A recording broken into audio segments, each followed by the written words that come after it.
오늘 우리에게 주시는 하나님의 말씀은 민수기서 26장 1절로 4절, 뒤로 넘어가서 51절 말씀입니다. 민수기서 26장 1절부터 4절까지, 그리고 뒤에 51절 함께 읽도록 하겠습니다. 연병 후에 여호와께서 모세와 제사장 아론의 아들 엘르아살에게 말씀하여 이르시되, 이스라엘 자손의 온 회중의 총수를 그들의 조상의 가문을 따라 조사하되 이스라엘 중에 20세 이상으로 능히 전쟁에 나갈 만한 모든 자를 계수하라 하시니, 모세와 제사장 엘르아살이 여리고 맞은편 요단강 모압 평지에서 그들에게 전하여 이르되, 여호와께서 애굽 땅에서 나온 모세와 이스라엘 자손에게 명령하신 대로 너희는 20세 이상 된 자를 계수하라 하니라. 51절 함께 읽습니다. 이스라엘 자손에 계수된 자가 60만 1730명이었더라. 아멘. 날씨가 많이 춥죠? 오시느라 고생들 많으셨습니다. 추워야 또 겨울이기도 합니다. 다음 주면 성탄절인데, 성탄절의 날이 따뜻하고 막 비 오고 이러면 성탄절 분위기가 안 나죠. 이번에 제가 라오스에 다녀왔는데 거긴 그냥 더워요. 여름이고, 불교 국가고 또 공산 국가고. 그런데 호텔마다 다 또 뭐 식당, 큰 식당 가면 이렇게 트리를 해놨더만요. 여름 날씨에 트리가 세워진 거 보니까 조금 이상한 느낌도 드는데, 그래도 온 세계가 이렇게 다 날씨가 다르고 또 뭐 종교가 다르고 체제가 달라도 성탄절을 기억하는구나, 그런 생각을 하고 왔습니다. 예수 그리스도께서 온 인류를 구원하는 구주가 되시는 줄로 믿습니다. 오늘 주님께서 이 추위를 뚫고 이 자리에 나오신 여러분들 따뜻하게 안아 주실 줄로 믿습니다. 올해도 이제 며칠 남지 않았는데 마지막까지 아름답게 마무리를 잘 하시는 여러분들 되기를 바랍니다. 2002년 월드컵 4강을 만든 히딩크 감독이 한국 선수들 처음 보면서 그들의 약점으로 꼽은 것이 경기 처음 5분과 마지막 5분에 너무 쉽게 골을 내주고 무너진다는 거였습니다. 그래서 그 중요한 순간에 집중력을 잃지 않도록 훈련을 시켰고 선수들에게 강하게 주문을 했습니다. 결국 한국 선수들이 위대한 승리를 만들어냈죠. 마지막 5분에 골을 먹는 게 아니고 마지막 5분에 골을 넣어서 이기는 팀이 됐다. 예전에는 우리 국가대표 선수들 막 경기하는 거 보면 막 시작할 때 너무 막 허무하게 골을 먹어서 경기 내내 어려움을 겪고, 1대0으로 잘 이기다가 마지막 5분 남겨놓고 골을 먹어서 역전패하기도 하고 늘 불안한 마음으로 지켜보고 그랬는데, 이제는 별로 걱정이 되지 않습니다. 손흥민 선수, 이강인 선수, 그 외 선수들이 얼마나 잘하는지 모릅니다. 근데 오늘 우리가 민수기서를 지금 보고 있는데요, 이스라엘이 광야 40년 마지막 5분, 그 마지막 5분에 골을 내주고 무너지는 모습을 봅니다. 우리가 읽은 26장은 이제 가나안 땅을 정복하고 들어가서 그 땅 차지하고 새로운 나라를 건설할 출애굽 2세대를 계수하는 내용입니다. 인구조사 다 하고 지파별로 이제 땅 분배하기 위해서 그 숫자를 계수하는데 다 이제 지파별로 숫자가 기록되어 있죠. 40년 전에 민수기 1장에 광야 진군을 시작하면서 첫 번째 인구 계수가 있었고, 오늘 이 26장이 두 번째 인구 계수입니다. 그래서 이 책이 민수기다라는 이름이 붙었다고 제가 말씀을 드렸습니다. 그런데 오늘 이 1절 시작이요, 연병 후에 이렇게 시작합니다. 엄청난 역병과 재앙이 지나간 후에, 그런 말이죠. 우리는 지난주에 이스라엘 백성들이 가나안 땅 막 진군해 오니까 모압 왕 발락이요 두려워가지고요 박수무당 발람을 불러다가 이스라엘을 저주해 달라고 요청하는 사건을 보았습니다. 이 발람이 돈과 권력에 눈이 멀어서 하나님의 뜻을 어기고 모압 왕 발락 앞에 갔으나 하나님은 그의 입술을 통해 저주가 아니라 복을 비는 선포를 하게 하시죠. 이스라엘 백성들은 무슨 일이 일어나고 있는지도 하나도 모르는 가운데 하나님은 이 일을 하고 계셨고 그들을 지키고 계셨고 역사하고 계셨죠. 그렇게 모압 왕 발락과 박수무당 발람의 괴계가 실패로 돌아가고 둘이 헤어지는 걸로 끝이 난 줄로 알았는데 그 사이에 뭔 일이 있었길래 연병이 돌았단 말인가? 민수기 31장에 막 모압을 진멸하는 그런 내용이 나오는데요, 그 16절에 보라, 이들이 발람의 꾀를 따라 이스라엘 자손을 부올의 사건에서 여호와 앞에 범죄하게 하여 여호와의 회중 가운데 연병이 일어나게 하였느니라는 말씀이 나옵니다. 그 내용이 이제 앞에 25장에 나오고 있는데요, 제가 거기 없는 사건들을 좀 재구성해 보았습니다. 발람이요 이스라엘 저주하는 거 실패하고 모압 왕 발락과 헤어져서 집에 돌아가 자리에 누웠는데 잠이 안 와. 모압 왕이 제시한 그 돈, 그 자리, 권력, 이게 머리에서 떠나가지를 않아.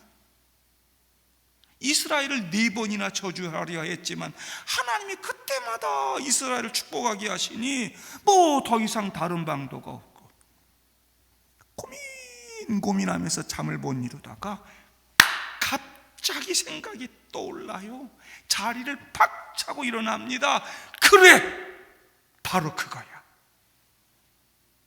자기들 스스로 저주에 빠지게 하면 되지. 그들이 광야에서 하나님 배반하고 대적하고 반역했다가 하나님의 심판으로 수많은 백성들이 죽은 일도 있었다는데, 이렇게 자기들 스스로 심판을 자초하게 하면 되는 거 아니야? 하나님이 이스라엘을 저주하도록 결코 내버려 두지 않을 거라는 것 깨달은 발람이요, 그런 주술이나 복술이나 저주 같은 것 대신에 이스라엘을 무너뜨릴 수 있는 인간적인 꾀를 생각해낸 것이죠. 이스라엘의 하나님은 이스라엘이 막 성적으로 영적으로 문란해서 하나님 떠나고 우상 숭배하는 것을 가장 싫어하시고 심판하신다는 사실을 알고 이스라엘을 스스로 저주에 빠지게 할 방법을 찾아낸 것이죠. 아주 영악하죠. 그 다음날 일어나자마자 바로 발락에게 달려가 가지고요 그 계책을 귀뜸해 주는 겁니다. 임금님, 모압에 예쁜 여자들 이용해서 이스라엘 남자들 성적으로 유혹하고 타락하게 하면 그들이 다 모압 신들에게 절하게 될 것입니다. 그렇게 만들면 그들이 다 하나님의 저주를 받고 무너지게 될 겁니다. 여러분, 사탄이 한 번, 두 번 시도해보고 안 되면 포기하고 그냥 돌아가는 게 아니라고 지난주에 말씀드렸습니다. 끈질기게 온갖 방법을 다 동원합니다.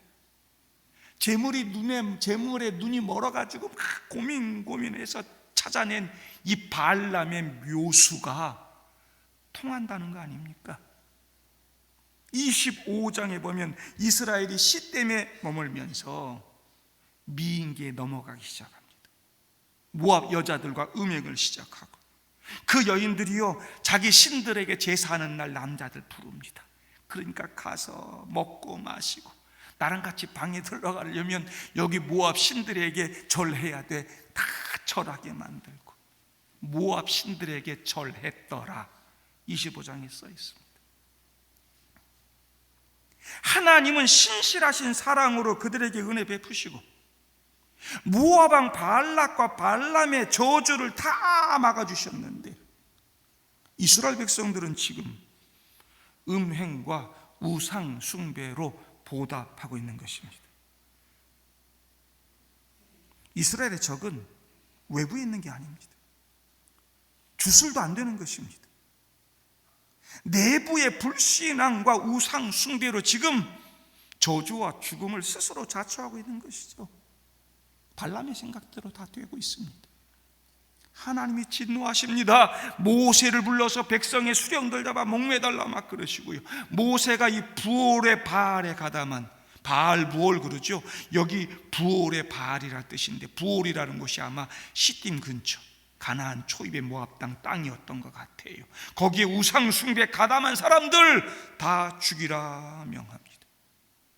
25장 5절에 가담이라는 말이 나오는데 조금 번역이 약해요. 가담 그러면 조금 같이 동참하고 이 정도 느끼기 쉬운데, 가담이란 말은요 함께 묶였다는 말입니다. 둘이 한 몸이 됐다는 말입니다. 이방 여인들과 한 몸이 되어 뒹굴고 우상과 연합하여 하나가 됐다는 것입니다. 하나님의 저주받기에 충분하지요.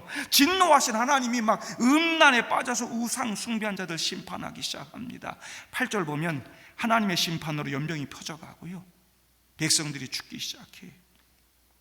그러니까 이스라엘 백성들이 막 성막 앞에 나와서 막 울고 막 그러고 있는데, 그런 와중에도 이스라엘 백성 중에 한 남자가 미디안 이방 여자를 데리고 자기 집으로 들어가. 정말 대책 없는 사람이죠. 그때요 제사장 아론의 손자 엘르아살의 아들 비느하스가 그 꼴을 보고는요 손에 창을 들고 이 침실에 따라 들어가서 뒹굴고 있는 두 년놈의 배를 꿰뚫어 죽입니다. 그때서야 하나님의 심판으로 백성들 가운데 돌고 있는 연병이 멈추기 시작하는데요, 벌써 24,000명이 죽었더라. 여러분, 가장 크게 죽은 겁니다. 엄청난 숫자가 죽었습니다. 거기서 딱 비느하스 때문에 멈춰서는 거죠. 하나님께서 이 비느하스를 칭찬합니다. 이도 역시 제사장인 거죠. 비느하스가 내 질투심으로 질투하여 내 노를 돌이켜 다 죽을 뻔했던 백성들 살려내도다. 하나님의 마음을 가지고 백성들을 지켜낸 비느하스의 열심을 칭찬하시고 영원한 제사장의 직분 그리고 평화의 언약을 그에게 주시는 걸 보게 됩니다. 여기 이스라엘이 무너졌던 그 시딤이 바로 가나안 코앞입니다. 이제 다 왔습니다. 이제 그 약속의 땅에 들어가 승리의 노래만 부르면 됩니다. 빵빠레만 울리면 되는 거예요. 그런데 그 마지막 5분을 견디지 못하고 그들이 거기서 실패하고 무너집니다. 모압이 그렇게 이스라엘 저주하고 죽이려 해도 하나님이 지켜주셨는데, 제가 여러 번 말씀을 드립니다. 이스라엘의 적은 외부에 있는 것이 아니라 내부에 있는 불신앙이다. 그 어떤 환경도 현실도 형편도 아니다. 광야의 그 어려운 환경도 힘센 나라들도 이스라엘을 무너뜨릴 수 없다. 왜? 하나님이 함께 하시니까. 하나님은 그 어려운 광야 40년의 힘든 그 환경 속에서도 이스라엘 지켜주시고 보호해 주셨고, 발람의 입술까지도 철저하게 통제하심으로 모압 왕 발람이 요구한 저주가 아니라 복을 선포하게 하셨습니다. 하나님이 함께 하시는 한 그 어떤 것도 이스라엘을 해할 수 없습니다. 근데 딱 하나가 있는데, 그것이 바로 이스라엘 스스로 무너지게 하는 것이었습니다. 하나님 앞에 가증스럽게 만들고 하나님 외에 다른 신들 섬김으로 그들 스스로 심판을 자초하게 하는 것이었습니다. 발람의 저주 다 막아주시고 모압의 도전도 다 막아주시고 그들 다 지켜주실 만큼 그들 아끼고 사랑하셔도 죄를 지으면 징계하시고 심판하시는 하나님이심을 바로 앞뒤 이어서 그 사건을 통해서 우리에게 교훈해 주고 있는 것입니다. 여러분, 이런 내용들이 성경에 얼마나 많은지 모릅니다. 창세기 12장 가서 보면 하나님께서 아브라함 선택하시고 놀라운 약속, 복을 약속하시죠. 아브라함이 75세 그 약속의 말씀 하나 붙들고 길을 떠나고 예배하는 하나님의 사람이 됩니다. 하나님 보시기에 얼마나 마음이 좋으셨겠어요. 아브라함이 얼마나 예쁘고 좋으셨겠어요. 이 사람을 통해서 내 나라를 시작할 것이다, 든든했을 거예요. 근데 얼마 안 지나서 그 땅에 가뭄이 오니까요, 하나님 약속하신 땅, 하나님 말씀하신 땅을 벗어나서 세상 풍요가 있는 애굽 땅 내려가서 내 재산 지키겠다고, 내 생명 지키겠다고 거기 내려가서 세상 나라 왕 앞에서 부끄러운 거짓말이나 하고 그럴 때 하나님이 거기서 위기를 만나게 하시고 그를 책망하시는 내용이 바로 뒤에 이어진다라고 하는 것입니다. 우리 두려움으로 봐야 됩니다. 나 하나님 선택받았어, 나 하나님 사랑받는 사람이야, 이걸로 끝나면 안 돼. 여러분, 베드로 주는 그리스도시요 살아계신 하나님의 아들입니다, 멋진 신앙 고백했을 때 예수님께서 칭찬하셨어요. 천국 열쇠를 내게 주리니 말이면서. 근데 그렇게 칭찬하셨던 주님께서 막 이제 조금 있다가 그리스도의 그 십자가 고난에 대해서 제자들에게 쫙 설명하고 있는데 베드로 그걸 깨닫지 못하고 주님 가로막으면서 반발했단 말입니다. 그러니까 그 베드로 그 신앙 고백 멋지게 하고 그 반석 위에 교회를 세운다 그러고 막 천국 열쇠를 주고 막 이렇게 다 칭찬했는데 그 뒤에 바로 베드로한테 사탄아 내 뒤로 물러나라 책망하시는 거죠. 여러분, 이스라엘에게 주어진 복과 약속은 영원한 것입니다. 하나님은 저와 여러분들 사랑하고 아끼십니다. 그러나 그 이스라엘도, 믿음의 성도들도 하나님 앞에 죄를 지으면 언제나 하나님의 심판의 대상이 된다고 성경은 우리에게 교훈하고 있는 것입니다. 우리 끝까지 믿음 지켜야 됩니다. 내가 하나님의 길을 걸어왔다고 해서 그걸로 끝나면 안 됩니다. 끝까지 하나님 바라보고 믿음 지키고 주님 붙들고 살아야 되죠. 나를 넘어뜨리는 적은 외부에 있는 것이 아니라 나에게 있다는 것을 여러분 항상 잊지 마시길 바랍니다. 환경이 우리 넘어뜨리는 거 아닙니다. 현실이 형편이 우리 힘들게 하는 게 아닙니다.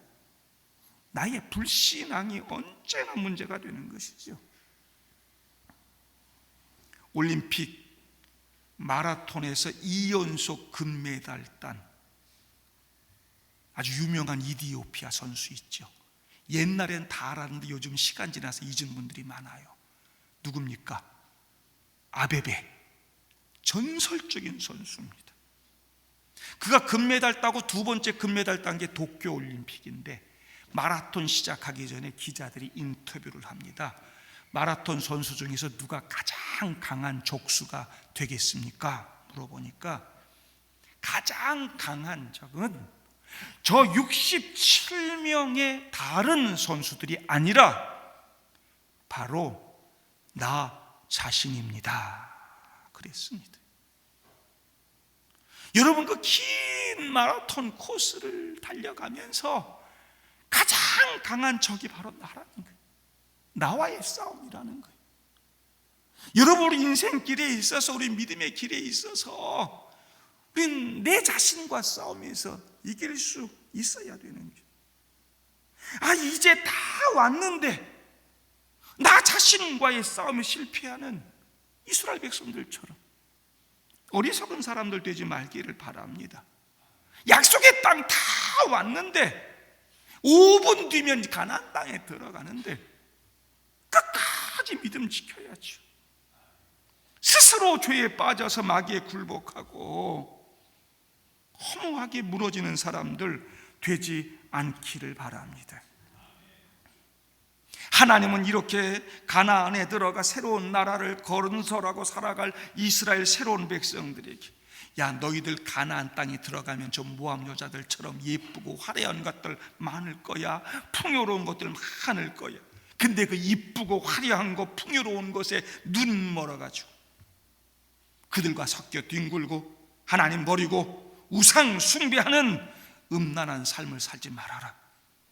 그러면 이런 심판이 있을 것이다 경고하신 후에 그 땅을 차지할 이스라엘 백성들, 그 인구를 계수하게 하시는 겁니다. 연병 후에 하나님이 인구 계수를 명하셨다는 것은 음행과 우상 숭배로 연병이 돌아 24,000명이 죽는 징계를 당했어도 하나님의 언약, 가나안 땅을 주시고 그곳에 하나님 나라를 세우시겠다고 하는 하나님의 의지, 하나님의 계획은 절대로 변함이 없다는 사실을 보여주는 것입니다. 실패하고 넘어지고 우여곡절이 있어도 내가 약속한 땅 데리고 들어간다. 내 계획 이루어갈 것이다. 내 의지는 변함없다. 내 언약은 성취된다 말씀하고 있는 것이죠. 1장에서는 모세와 아론이 주도적으로 인구 계수했습니다. 거기는 주도적으로 이제 나갈 군대를 다 지파별로 그냥 싸움에 나갈 만한 군대 이래서 계수했습니다. 이번에는 모세와 새로운 지도자가 된 이제 아론의 아들 엘르아살이 함께 인구 계수를 진행합니다.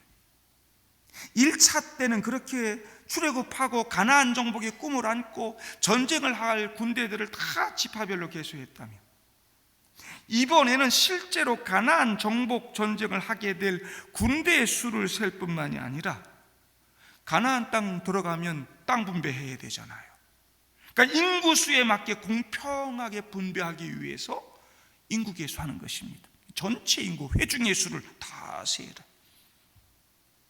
인구수대로 지파별로 땅을 다 나눠주고 그 지파 안에서 가문별로, 가정별로 제비 뽑아서 공평하게 가나안 땅 나눠줍니다. 1차 때든 2차 때든 하나님의 지시로 인구 계수합니다. 하나님의 통치, 하나님의 정치, 하나님의 약속이 드러나는 행위인 것이죠. 여러분, 숫자를 셀 때 숫자를 세는 분명한 목적이 있어야 되는 것입니다. 이 말씀으로부터 한 500년쯤 지나서 다윗 왕이 자기 마음대로 자기의 통치를 드러내고 싶은 인구 계수한다는 거 아닙니까? 하나님 명령 없었습니다. 내 힘과 내 영광을 드러내고 내가 예측하고 내가 의지해야 할 것을 헤아리는 하나님 없는 자기 정치 행위였죠. 하나님 진노하십니다. 엄한 백성들 수만 명이 죽습니다. 내가 의지하는 백성, 내 군대, 그 숫자가 얼마나 허무하게 죽어나가는지 얼마나 한순간에 그 수가 줄어지는지를 다윗이 똑똑하게 보게 되는 거죠. 여러분, 우리도 숫자 세는 거 좋아하면 안 됩니다. 그것도 많은 숫자 좋아하잖아요. 그 숫자 많은 거 좋아하기 시작하면 그게 믿음이 돼요. 그게 우상이 됩니다. 하나님 의지하지 않게 되고요, 그 힘을 의지하게 되죠. 큰 숫자에서 자신감 갖게 되고, 거기서 안정감을 느끼고 살고. 통장 보면서 그러잖아요, 여러분들. 통장 숫자. 목사님들 교인 숫자 보면서 그래요. 크고 많은 것이 성공이고 하나님이 주신 복이라고 생각하면 안 됩니다. 통장 숫자, 사람 숫자가 좀 늘고 재정이 좀 커졌다고 그거 의지하고 뭘 하려고 한다면 그곳에는 하나님 없는 것입니다. 인간의 통치, 세속적인 정치만 남아있는 것이죠. 성공할 수 없습니다. 그 숫자를 세는 목적이 뭔지, 인구 계수를 통해서 하나님이 보여주시고자 하는 그 목적이 뭔지, 하나님의 뜻을 알고 하나님 바라보면서 나의 신앙과 신학을 바르게 정립해야 하는 것이죠. 바르게, 바로 앞에서 그 부올의 바알 사건 때 연병으로 24,000이 죽은 것이, 그리고 그 앞에서도 그런 사건들로 인해서 징계를 받고 수많은 사람들 죽은 일들이 이스라엘 공동체에 어떤 영향을 주었는지, 지파별로 어떤 영향을 끼치는지, 그럼에도 불구하고 하나님이 어떻게 은혜를 주시고 계시는지 깨닫고 회개하면서 거룩한 하나님의 군대, 하나님 바라보는 하나님 백성으로 가나안 땅에 들어가라고 인구계수하고 있는 것입니다. 연병 후에 그랬는데도 그 아픈 사건 되돌아보지 못하고 회개하지 못한다면 그 숫자는 아무 의미가 없는 것입니다. 우리나라 군대가 60만 대군인데 뭐 그거 아무 힘도 없습니다. 14절 가서 보면 시므온 지파 인구 세보니까 몇 명이라고 나옵니까? 22,200명이라. 1차 때 몇 명이었는지 아십니까, 여러분? 1차 계수할 때 40여 년 전에 59,300여 명이었습니다. 여러분, 여러 지파들이요 10,000명, 20,000명 늘었습니다. 비슷한 숫자 유지했습니다. 시므온 지파만 무려 37,100명이 줄어들었습니다. 60%가 넘습니다. 여러 가지 감소 요인이 있었겠지만 바로 앞에서 모압 여자들과 음행하고 우상 숭배한 것 때문에 연병으로 죽은 사람들 24,000명 거의가 다 시므온 지파가 아닐까 싶습니다. 그때 음행하다가 비느하스의 창에 죽은 사람이요 시므온 지파의 지도자 시므리였거든요. 시므온 지파가 거기 대대적으로 음행에 참석하고 우상 숭배하고 거기서 연병으로 많은 사람이 줄어든 거예요. 이뿐만 아니라 하나님께서 여기 다른 지파들은 그냥 지파 얘기하고 숫자 나오고 그러는데 루벤 지파도 뭘 토를 달아놨어요. 거기 사람들이 막 언급돼요. 레위 지파였더니 고라가 모세와 아론에게 반역할 때 같이 루벤 지파 사람인 다단과 아비람이 같이 동참했거든요. 그래서 하나님의 징계를 받고 그랬거든요. 많이 죽고 루벤 지파가 더 많이 숫자가 늘어날 수 있었는데 그런 일들, 그런 과정들을 통해서 다 그 지파가 장자 지파니 뭐니 자기들이 큰형님이라고 얘기해도 영적인 힘을 잃어가고 있다. 이번 인구 계수를 통해서 그거 깨달으라는 것이 깨달으라. 땅 분배할 때요 시므온 지파는요 거의 소멸됩니다. 유다 지파 속에 속한 지파가 되고 유다 지파 땅덩어리 아래 조금 땅 가지고 사는 겁니다. 인구 계수를 하면서 그런 거 보고 깨달으라는 것입니다. 그냥 숫자 세고 우리 군대가 얼마냐 그리고 그거 의지하라는 것이 아니고, 그렇게 모세가 조카인 아론의 아들 엘르아슬과 함께 인구 계산했는데 그 수가 51절 보니까 모두 몇 명이었다고요? 60만 1730명이었더라. 여러분 1차 때 몇 명이었습니까? 제가 여러 번 강조했는데 1차 때 60만 3550명이라. 거의 같아요, 안 같아요? 거의 같죠? 겨우 1820명 줄었습니다. 그렇게 시므온 지파 수많은 사람들이 하나님의 심판인 연병으로 죽고, 고라와 다단과 아비람 반역 때도 다 죽고 그랬는데 그뿐입니까? 민수기 14장에 12명 정탐꾼 보냈더니 10명이 돌아와서 부정적인 보고하니까 막 다 백성들이 난리 나고 반역할 때 그때도 수많은 사람들 죽었어요. 21장에 가서 보면 백성들 가나안 땅에 이제 훅 들어가면 될 줄 알았는데 에돔이 가로막혀서, 에돔은 형제 나라니까 싸우지 말라 하나님 그래가지고 이렇게 광야길로 우회하다가 너무 힘들고 속상하다고 거기서 원망불평하다가 뭐에 물려 죽어요? 불뱀에 물려 죽잖아요. 노뱀 보고 살잖아요. 그때도 수많은 사람들이 죽었어요. 그때마다 수많은 사람들이 심판을 받아 죽었음에도 불구하고 하나님은 이스라엘의 숫자를 거의 그대로 지켜주십니다. 여러분, 우리는 많은 순간 우리 삶의 그 분주한 일들 때문에 하나님의 손길을 보지 못하고 느끼지 못합니다. 큰 사건들 때문에 정신 팔려서 정말 보아야 할 거 보지 못하고 느껴야 할 거 느끼지 못할 때가 얼마나 많은지 모릅니다. 사건 사고가 끊이지 않고 그때마다 막 사람들이 죽어나가는 충격질 일이 벌어지고 그러면 슬퍼하고 좌절하고 그것만 눈에 보입니다.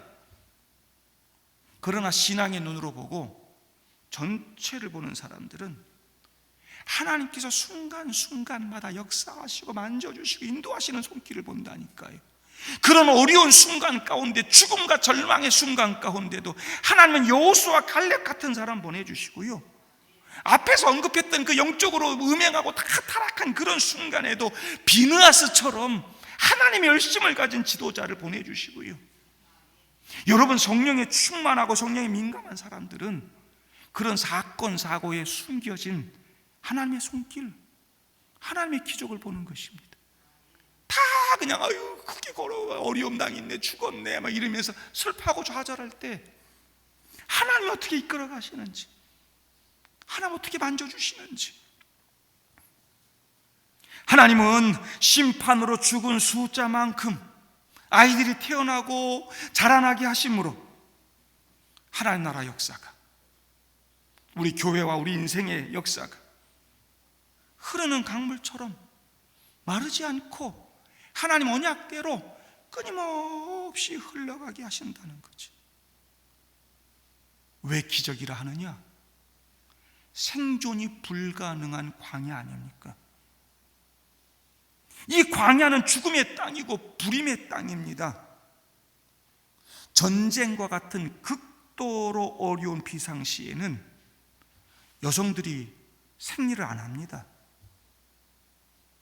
이 본능적으로 그런 어려운 때는 출산을 안 한다는 거예요. 출산 못 하는 겁니다. 광야가 그런 땅입니다. 불임의 땅, 죽음의 땅. 그런데 그 광야에서 수십만이 다시 태어납니다. 인구가 줄지 않습니다. 이거 은혜 아닙니까? 이게 기적 아닙니까? 아무것도 없는 그 절망의 땅, 그래서 날마다 불평하고 원망할 수 없었던 그곳, 정말 원망할 수밖에 없었던 그곳, 그 광야 40년, 그 길을 걸어오고 그 길을 살아온 것이 기적이고, 그 광야 40년을 거치고도 60만 1730명, 이게 기적이라는 겁니다. 하나님이 보호하신 것이고, 내 후손을 하늘의 별처럼 바닷가의 모래처럼 많게 해주겠다, 하나님께서 아브라함과 맺은 언약을 이루고 계신다고 하는 것입니다.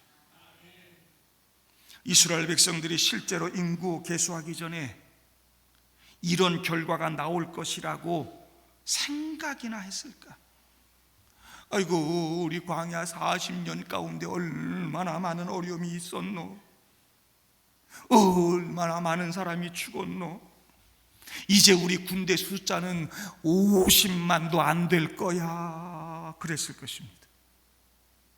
그런데 실제로 인구 개수 해보니 60만 1730명, 1차 때보다 절대로 줄지 않았습니다. 이 60만 1730명이 가나안 땅에 들어가서 그 땅을 차지하게 되는 것이죠. 심판받지 않고 죽지 않았다면 얼마나 큰 나라가 되고 얼마나 큰 복을 받았을까요?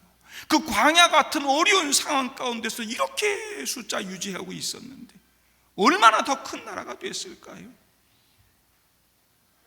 하나님은 그들이 깨닫지 못하는 가운데서도 그들을 이렇게 지키시고 이런 결과가 이어지도록 계속 보호하시고 약속을 지키고 계셨습니다. 그 백성들을 소중히 여기고 계셨습니다. 여러분, 우리나라에도 천연 기념물이 있습니다. 멸종 위기에 있는 그 종들은요, 그 개체수를 보호하기 하고 유지하기 위해서요, 엄청나게 돈을 많이 쓰고 엄청난 공을 들입니다. 저와 여러분들, 하나님이 사랑하시는 자녀들이요, 백성들입니다. 그 천연 기념물하고는 비교가 안 되는 존재입니다. 천하보다 귀한 존재라 그랬습니다. 심지어 하나님의 생명과 맞바꾼 존재가 저와 여러분들입니다. 하나님께서 지금도 우리를 섬세하게 보호하시고 지키시고 돌봐주신다는 거 잊지 마시기를 바랍니다. 이 광야 같은 세상 살아오면서 왜 이렇게 힘든 거, 왜 어려운 거, 하나님이 날 사랑하시지 않나 봐, 나 없는 것 같은가, 벌써 죽었어요. 벌써 망했어요. 지금 내가 여기까지 살아온 것이 기적이고 교회 역사가 흘러나온 것이 기적이고 여러분들이 지금 여기 앉아 예배 드리는 것이 사실은 기적입니다. 이게 하나님의 은혜라. 광야는 아무것도 없는 것입니다. 내 힘으로 아무것도 할 수 없는 곳, 내 스스로 살아갈 수 없는 곳. 그래서 광야는 하나님의 은혜, 하나님의 기적이 절대적으로 필요한 것입니다. 어떻게 해야 되겠습니까? 하나님 바라봐야죠. 바라볼 거 아무것도 없는데, 의지할 것 아무것도 없는데, 여러분 하나님 바라봐야지. 하나님 바라보니까 이렇게 기적도 주시고 지켜주시고 함께 해주시잖아요. 이스라엘 백성들 광야에서 지켜주신 그 은혜의 하나님, 그 은혜 아니면 우리는 살아갈 수가 없는 것입니다. 광야 같은 인생길 가운데서 나를 찾아와 주시고 내가 만난 그 하나님, 그 하나님 자체가 기적인 것입니다. 저는 지금 절대적으로 그 하나님의 은혜 기적이 필요하다 믿습니다. 기독교가 1200만 떠들어대던 때가 그렇게 오래되지 않았습니다. 지금 600만도 안 됩니다. 우리 자녀들, 우리 젊은이들, 우리 아들, 딸들 다 교회를 떠납니다. 가나안 땅에 들어갈 백성들 숫자 지켜내야 되지 않겠습니까? 하나님 바라보고 하나님 의지하고 기도하면서 함께 이 나라, 이 민족을 복음으로 살려내고 우리 아들, 딸들 살려내야 되지 않겠습니까? 현실은 쉽지 않습니다. 광야라니까요. 그래서 기적이 필요합니다. 하나님 은혜가 필요합니다. 여러분 가정이 살고 우리 교회가 살고 이 나라 이 민족이 사는 거 하나님의 은혜, 하나님의 기적 아니면 안 됩니다. 하나님 바라보는 저와 여러분들 될 수 있기를 바랍니다. 하나님께서 광야 같은 인생길에서 저와 여러분들에게 기적을 보게 해주실 줄로 믿습니다.